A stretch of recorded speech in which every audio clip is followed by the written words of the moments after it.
Good morning, race fans. Welcome to Pimlico Racecourse. Naomi Tucker here alongside Keith Fustel. Happy opening day of the Preakness meet. Keith, we've been looking forward to this, and for you, it's kind of coming home, right? You live around the corner? It is home. I'm very close here. A little 15-minute jaunt. I mean, right down Park Heights Avenue. I stroll in here. I love it. Love the ride. This is the track that I kind of just cut my teeth on. This is where we grew up. Came as a family, had a lot of great times, drank a lot of beer with Dad, won a lot of races, lost a lot of races, but a lot of good memories here at Old Hilltop, no doubt. Well, let's try and make a couple of new ones as well. Of course, we are so much looking forward to that middle duel of the Triple Crown next week in the Preakness Stakes. Of course, we did see that big long shot win the Kentucky Derby. Rich Strike, first runner in the Kentucky Derby for trainer Eric Reed, first ride for jockey Sonny Leon. And look, they are bound for Preakness. They're gonna go. That's the plan. If the horse, of course, keeps giving them the right signs. Yeah, that's the key. You know, they do right by the horse. And he mentioned he's not lucky enough to have the numbers that some of these other trainers have. So you cherish the moment. You do what's right. Take it as far as you possibly can. And you're looking forward to seeing Rich Strike. He won't be 80-1 here. He's not going to be the favorite. You'll get a little value still on him, but. Yeah, that was a really masterful ride. I mean, to be able to kind of definitely maneuver through the traffic from basically the quarter pole home. You know, hats off to the rider, everybody involved, the groom. I mean, great stories all around. Rich Strike. Yeah, if you haven't seen the aerial shot yet, I would highly encourage you to have a look because he is zigzagging through traffic and catching two very talented horses in Epicenter and Zandon. We know that Epicenter for trainer Steve Asmussen is also planning to come to the middle duel of the Triple Crown. So much to look forward to as we start here with the Preakness meet right here at Pimlico. As we move on to your current track conditions, you can see it's a balmy day out here today. Fast main track, firm turf course, so couldn't have hoped for better conditions to kick off this Preakness meet. If you can't find a spot to enjoy the Preakness, look out at that infield shot there. You know, it's lots and lots going on. And, yeah, we had a nice little change in the weather. We had that rain to deal with last week, and it's been sunny skies, a little breeze, drying things out, fast track, firm turf course. Looking forward to getting started. You know, Pimlico, everybody thinks speed in the inside, and, you know, it has been a tradition here. And I went back and looked last year, Naomi, and we did start to meet where the inside and the speed was pretty good. See if it holds true again. Yeah, we'll be keeping our eye out to see how the track plays. Of course, we've got 8 live races coming your way today. Let's get going with the first of them. Starts the early pick 5 as well. Maiden claiming event for 2-year-olds, 4.5 furlong, that short sprinting distance here. Do you have a couple of scratches of the number 1 getting down to it, as well as the number 3 left-hand thread? He most likely would have been the favorite in here. So we both land on a couple of different horses. We'll start with your top selection in here, My Mamba. That's the number 6. I used him underneath here for trainer Chucky Lawrence. Look, I looked at Kobe's back. Hasn't been able to get on board yet with his firsters. Now this runner comes in here with a completed work depth, though a couple of more outings than some of the others. I saw that too, Naomi. Kobe's back. He's 0 for 13. None of them have hit the board either. Things got to change. Turn around. We called Chucky Lawrence the other day. Laura with a firster. Alexis's Storm won the debut back April the 30th with a good buyer with Barbosa. These trainers are going to go out and seek a bug rider like this right now. That's a little tell for me. You're looking at the family. You know, there's you know, I think one sib that was 1 for 15, but did have speed. Chucky Lawrence, the last couple of years, look at this. He's 5 for 25 with 2-year-old firsters, 10 for 25 in the money with a positive ROI. Take a little shot. Why not? And look, Jaron Barbosa riding high secured the title at the spring meet at Laurel Park narrowly from a veteran rider in Jevian Toledo. So we'll get to that in lightning round as well. I landed on the number 4 Coffee with Chris for trainer John Salzman Jr. Same race as in general a couple of the others are coming out of here, but awkward out of the gate, got bumped hard, asked for speed from the get-go by JD Costa. We know that that's JD's style that tends to work well with these youngsters. But for Coffee with Chris, he tired belatedly because of it. it. And I believe with a cleaner break today, he can build on that initial experience. Yeah, obviously comparing notes. I remember Acosta was named on the overnight on Coffee with Chris or Left Hand Three. Went with Coffee with Chris. Hence, I went that way in the selections. But you say a little bit of an awkward start, too much to do, wasn't going to happen. Comes back here. The only thing I have a negative stat. Salzman Jr. has been rolling along the last couple of years. 2-year-olds though, second out, 2-year-old maiden, second career start, 2 for 34 the last few years. Might change here today. You're going to get a shorter price on Coffee with Chris. I think the money's going to come back in, but I'm going to hedge with the firster with Jaron Barbosa. Yeah, I use another runner with experience underneath for trainer Brian Brooks. Another one that also didn't break as strongly, asked to go forward on that debut. Moved around a little bit. I think he got some good experience out of it. But this barn, Brian Brooks, has been doing very, very well with their juveniles. Actually, that winner there, Put the Past Behind, was sent out by this stable to win on a debut. So very intrigued by this young developing outfit. Absolutely. Jerry Brooks, Brian Brooks, Phil Brooks, all the Brooks. It's like it's a Brooks family reunion here at Pimlico. Yeah, so looking forward to see how Don't Invade My Space might do this time around. Race number 2 starts that early pick 4. So fresh beginning here, Keith, for your early pick 4 sequence. Yeah, a little $12 ticket. Very inexpensive to get your Thursday started, kick off the Pimlico meet. But 1, 2, 3, 4, easy as that. Maybe in race number 2, Postino Secret, going to be your price play. Going to need a speed duel up front. Things to develop for that price shot. But, hey, I'm going to throw her in. My top price play in there. Yeah, cool. I like love it. All right, race 3. Now we will go with the 1 and the 6. California Bella going to try to ride that inside path to victory with the speed. Race 4 with the 2, 7, and 9. This is a tricky little race. This favorite, I'm not completely sold. Ultimate Irony. He looks like he's got a touch of hang to him. Single. So where's I like today? My Sacred Place back with Ricky Silliman. Positional speed, especially against this group. There's my shot at a single. Race 5 with the 3. $12 ticket. Always good to use a single to create that value here. $12, small investment to get you going in race number 2. It's a nickel claiming event for fillies and mares 3-year-old and up. We're going to mile and eighth. The distance here around the 2 bends at Pimlico. Look, I already highlighted. I've got Postina's Secret on top as a bit of a price base. It's going to be her 3rd start after a winter break. A bit of a freshener as well. Gets considerable class relief from that nickel start. We know how those come up pretty salty. Her runs before, when you look at some of her performances at Pimlico last year, have been good enough to get the job done here. And at 12-1 morning line, I couldn't let her go unnoticed. Absolutely. She should slip away at an okay price. Back to Pimlico, back to the right level. You're right. She hit some heavy heads in those starters. A little freshening here. I think this horse might jump up and run into this pace, needing like Miss Marino, Gold Vixen, or even Arbutus to show that speed and go and battle on the front. I'll go with Samar Shenanigan, another talented young bug rider. We've got him here. Gianel Velo, I think, sits the trip. He's going to be able to move over towards the inside, save as much as ground as possible. You know, last effort on a sloppy track, a little even, didn't really quite kick in against a couple of these. I think this horse sits the trip from just off of it. Yeah, I use her underneath. I use Gold Time Vixen. She's going to sit handily after sprinting, now stretching out to the mile and an eighth. She's run 2 strong figures, is capable of going the distance. I think she's going to try and press the issue here. I do believe perhaps Miss Marino might be the speed in this spot. How do you see it unfold? I think Gold Time Vixen could go. They're tough for me to separate. Yeah. I know 2 races back on a sloppy track, Miss Marino, that Congress Salt race, got the lead. And I think if Bailey's, he's a rider that likes to be aggressive. He'll go. I don't think they're going to be too far apart. I can tell you that. Yeah. Agreed. Race number 3, mile and 16. The distance here for maiden claim is 40 to 32,000. For fillies, straight 3-year-olds. Do a video spotlight in here on the runner that both you and I use underneath. The number 2, Tell for trainer Madison Meyer. We have a look at the start of this race. Inside draw for first, always tough. And she wasn't away that strongly, kind of on the back foot, chasing from the beginning. 5.5 furlongs. The added distance would certainly help her greatly. You know, and she was trying to pick it up right there. She recovered a little bit after that slow beginning, showed a little turn of foot, and then got put in another precarious position and just had to steady again.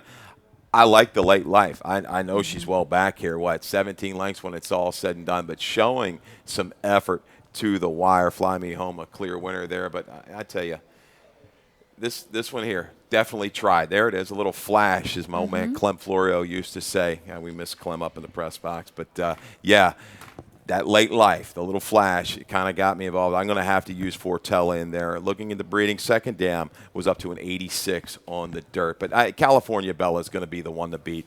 DQ'd out of a race, 2 races back, disqualified from purse money. Speed, inside speed, Pimlico could be gone on the front end. Yeah, my thought exactly. And Hugh McMahon is the type of trainer that is capable of getting horses to go longer as well without a problem. Definitely puts a bit of a bottom into them. Yeah. How about the number 6, Wet My Beaky? You have her in your exacta for trainer Graham Motion. Really unexposed, so second start here. Tried to rally into a slow pace last time out. Now we also know that the motion runners tend to do much better on their second start than on their first. Hits at about 18%. Yeah, sprint the route, but lately, I mean, and a lot of these horses, they've been good. The last year or so, he's almost 40% with a strong ROI, over $3 with this second-time starters on the dirt. Union Rags, certainly can get a horse to go long. It's the bottom side I was a little concerned about. Who's in town? Pretty solid sprinter. Stakes winner at 7/8. Can she stretch out? We shall see. Reported first-time LASIK. So, definitely a user in here. I'm not going to dismiss her.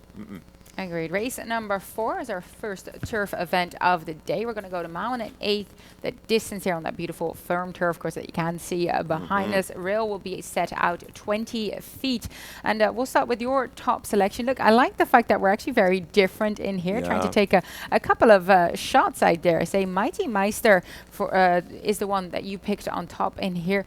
Looks like he's got plenty of pace, was able to take over last time at Aqueduct, and was able to hold on as well, belated in a ding-dong battle to the wire. And looking at it, I mean, not a whole lot of flow, I don't think, to go with him. Maybe a horse like Mr. Everything, Recycle is fresh, goes second-time blinkers, could bring a little bit. I like the way that this horse was just gritty to the wire. Maybe he wasn't quite up to the level of a race as, Ultimate Irony comes out of at the fairgrounds. But we've got a fresh, firm turf course. Put this guy up on or near the lead, and he looks like he wanted to battle. Good, tough effort last time. Seems to dump for this try. First time against winners. Yeah, I feel like Ultimate Irony is going to be the runner that will take most of the money. He's been running on the turf on the winter at Fairgrounds, has been holding his form there. Small, fresher. I feel like he's coming in here prepped to run big for trainer Michael Stidham. The barn always does well coming into Maryland. And gets positioned. Shouldn't be too far out of it by the time they leave the 3/8 pole. A chance to kind of get in, get covered up, save some ground. Time the run, it's got to be time perfect because this guy looks like he gets, even when he gets clear, he kind of wants to wait on horses a little bit. Not the habit you want, hence he's 1 for 13. We'll see if he can get it done, make it 2 for 14 today. I got to go for a little bit better value here with Mighty Meister because money is certainly going to pour in on this 7 horse. Very true. Well, I'm trying to get a couple long shots in here. I've got the number 4 Rookie of the Year, a 10-1 morning line for trainer Graham Motion. Young Cider made from Lucky's had 4 turf routers so far with 1 winner, so a little bit of a hint there that this could work out. Of course, they started with this gelding on the turf. That wasn't too much to write home about, but I feel since he's gained a bit more experience, now comes in here as a gelding for a barn that does tend to do well on the Mid-Atlantic circuit, and especially Georgie Ruiz aboard as well is giving me hope.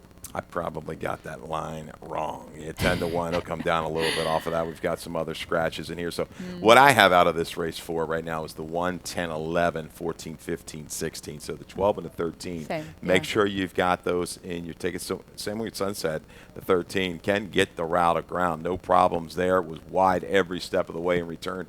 Should be, the stamina certainly built up. Recycle intrigues me a little bit. Bernie Houghton, I like it when he comes down here. He means business. He's up against the right kind of horses too. Look at that 3-back try over this turf course, a 70 buyer. That's about what it's going to take to win it, right? Be determined, a recent allowance winner off the shelf for Suzanne Stenia. So Recycle is one. It's a mile and an 8. It's the last furlong that's got me concerned, but I think this guy's a player a long way.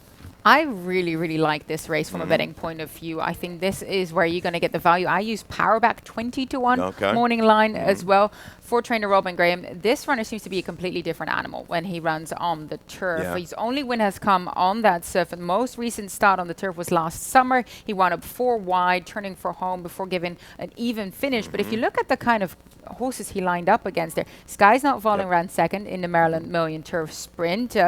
Look, the question is, of course, can he stretch 5.5 furlongs of distance on the turf? Now going to go longer, but at 20-1, I'm willing to take a shot with a horse that likes the turf in here. So let's take a quick break, and we'll be back with the rest of the card.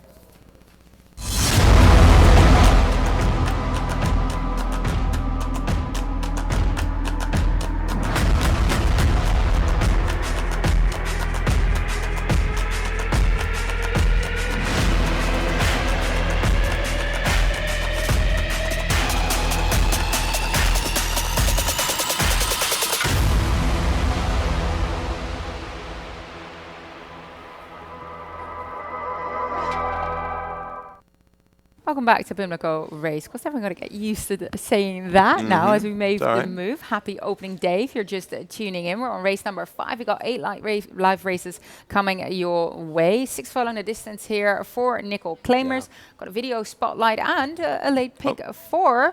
So I might as well start with my late pick 4 here. Race 5, 3 deep in here. 3, 5, 6. Race 6. I kind of tightened down in there that maiden 10.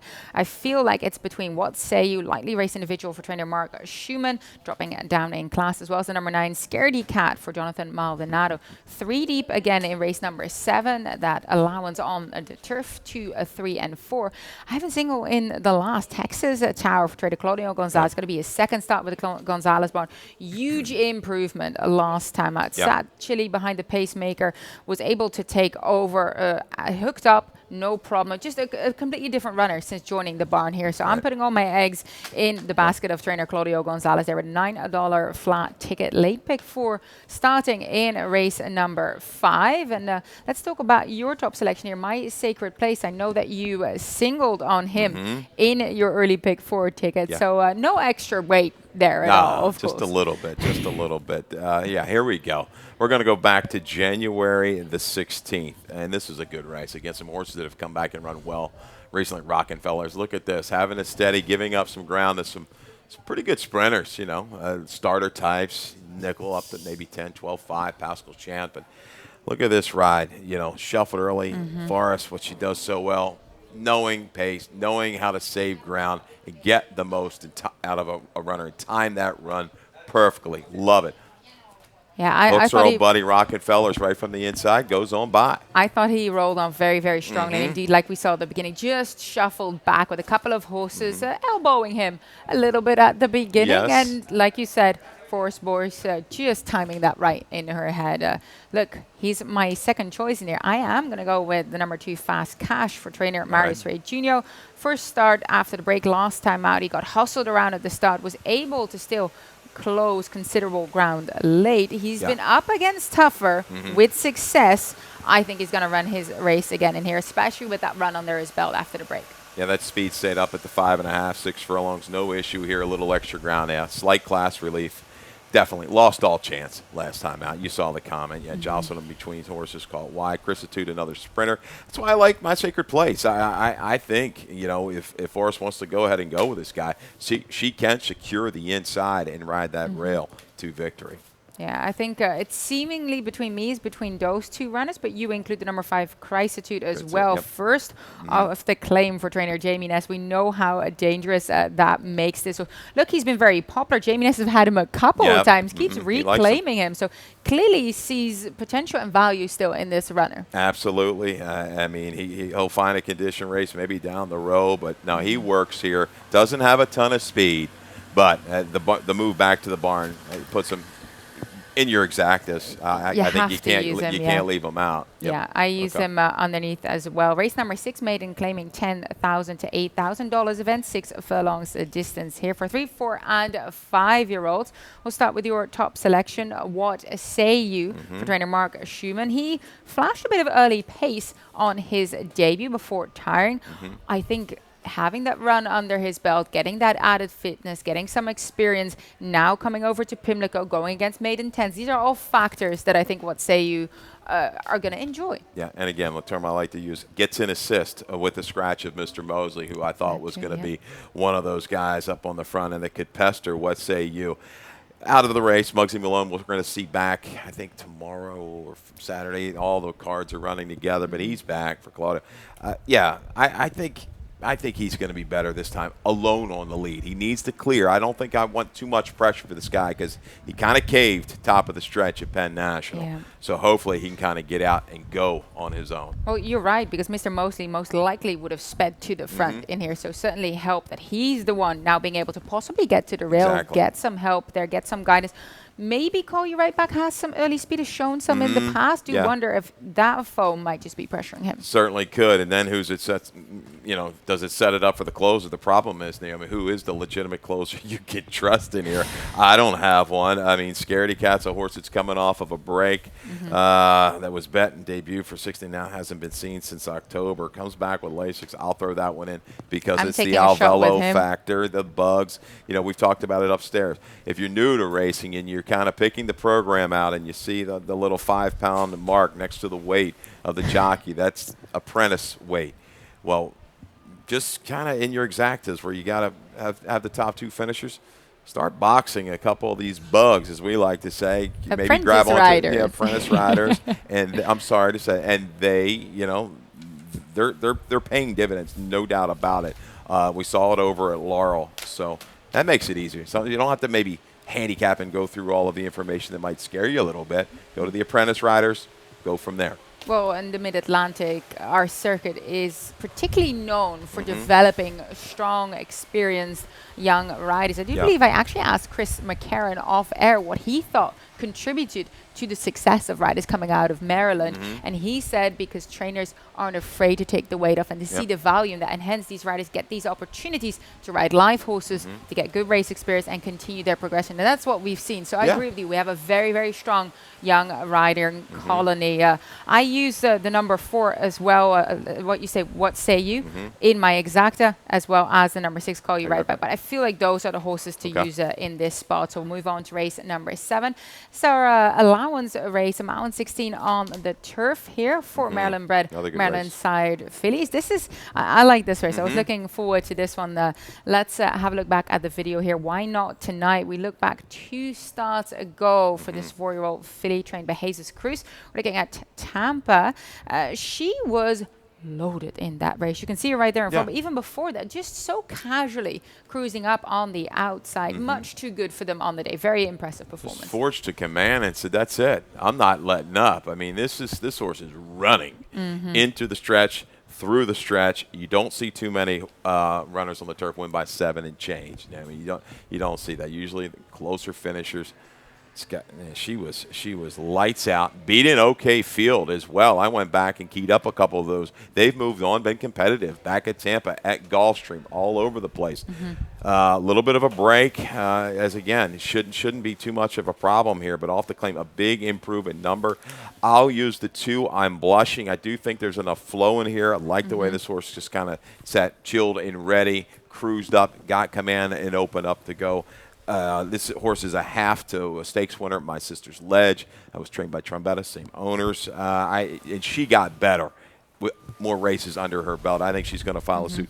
Going to be down off of that 9-2 line, though. Hopefully I can get 3. We'll see. Well, never want to sit on the Brittany Russell run, of course, just been crowned meet leading trainer as well. We'll just discuss that during Lightning Round. I went with Accept Temptation, of course, not the easiest of sells. A 4-year-old filly only broke her maiden last time out. That was her 14th start. This will be her 15th, but ascending figures and experience on the turf for trainer Thomas Albertrati. Love for his boys getting the ride on here. I think she's going to be sitting Jilly and produce her at the right time. Absolutely. Dead fit.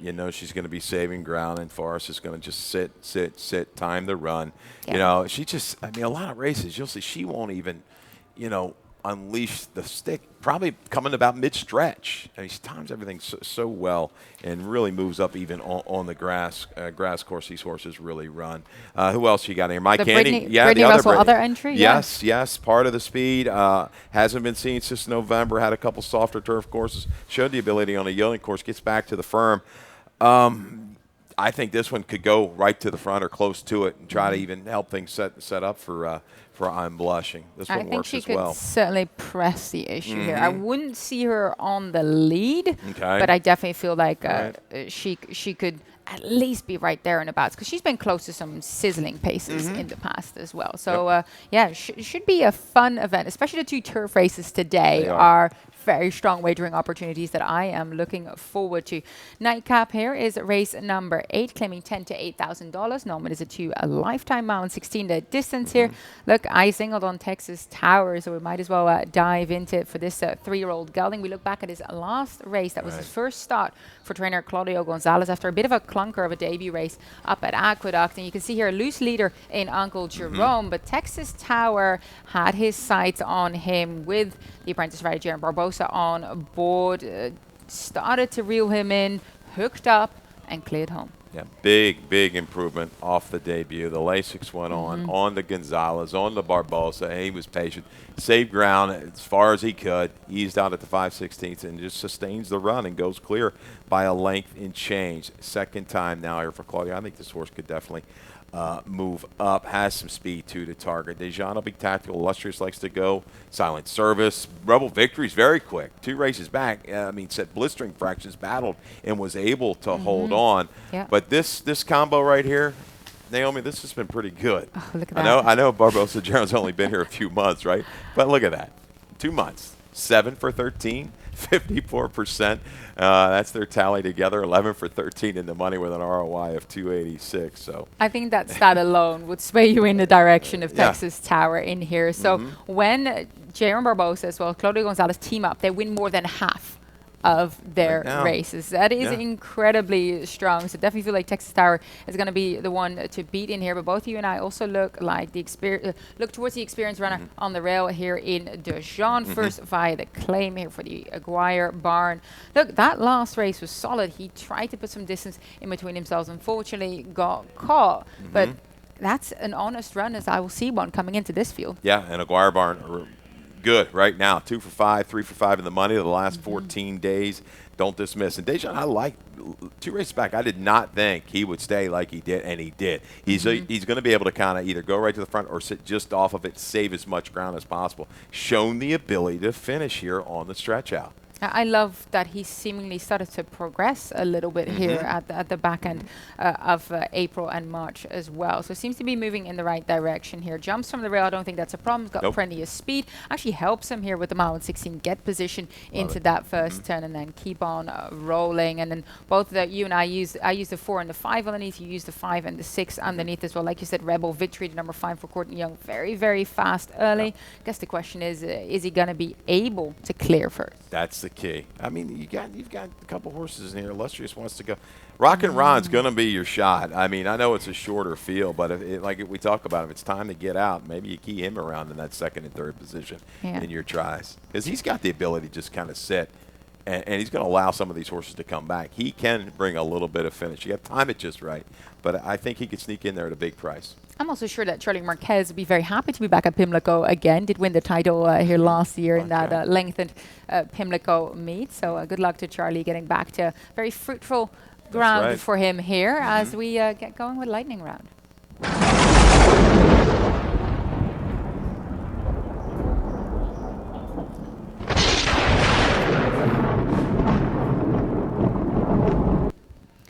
We mentioned it already. Jaron Barbosa narrowly secures the jockey title. We're watching him here. That was his last win at Laurel Park on Jacrota's Devil for trainer Rob Atras. But what a fun battle it has been between the jockeys. Came down to the narrowest of margins. We do know that Jevian Toledo, of course, was the title defender. Tried to snatch another one. But Jaron Barbosa, the young gun, coming in and edging him out by 1 win. Yeah, he had a little vacation too, right? To end the meet, and was hanging on for dear life and got it done. You're right. Like I say, the mix of the veterans, the apprentice riders that we have here, it's going to be a good little battle at the Pimlico meet. Yeah, 18-year-old Puerto Rico native. Definitely got more to come from him. And let's talk about the trainer's title. It was a first for trainer Brittany Russell on Mother's Day. Couldn't be more happy for her hardworking team, because her husband,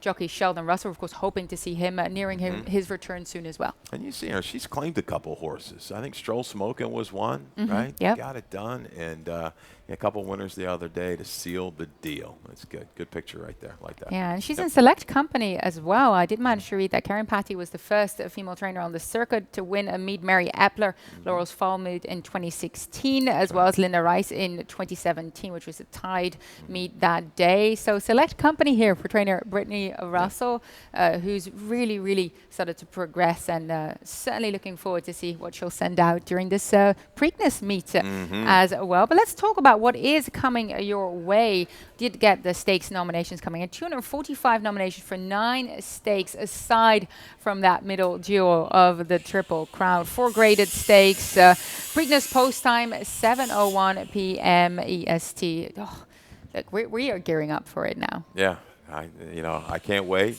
Get through it, and then just kind of relax a little bit. But it's going to be a tough week and a half. There's no doubt about it. And getting through Preakness Day. But my tough work starts on Sunday. Yeah, with the draw. So for Black Eyed Susan Day, and then Monday for Preakness. Yeah, and Preakness contenders have already started to arrive. We do know that Simplification Yes. for Antonio Sano is on the ground, so can't wait to see them all training throughout Preakness week and see who is looking good. But let's talk about that Friday, Black Eyed Susan Day. Also got plenty of mouth-watering nominations for that day. Of course, Kentucky Oaks winners nominated to the Black Eyed Susan, as well as local star Luna Bell. Now, Secret Oath, of course, under consideration for the Preakness as well. Lucas already has 6 Preakness winners. 6 fillies have won it so far. He might just send her there, but look at her here in that Kentucky Oaks. What a wonderful performance and strong ride by Louis Sayas. That was great. Was able to kind of avoid a little traffic. I know Nest had to kind of sit in a little bit and wait. But great ride. Got out in the clear, made the run, the aggressive move, and it paid off, and had plenty of bottom there at the finish. What more can you say? Wayne Lucas, he's back, but be back in Baltimore. I know he loves it here. Oh, he will be holding court on his side of the Preakness barn to do. Go and see him if you had a chance. What an absolute legend. Can't wait to have everyone back here for the middle duo of the Triple Crown. That's going to do it for us this morning. Show got 8 live races coming your way. I'll be back this afternoon, joined by our analyst, Callie Francois, as well. I'll send it up to Dave Rodman to guide you through some of the scratches and changes for today on opening day. All right, good luck.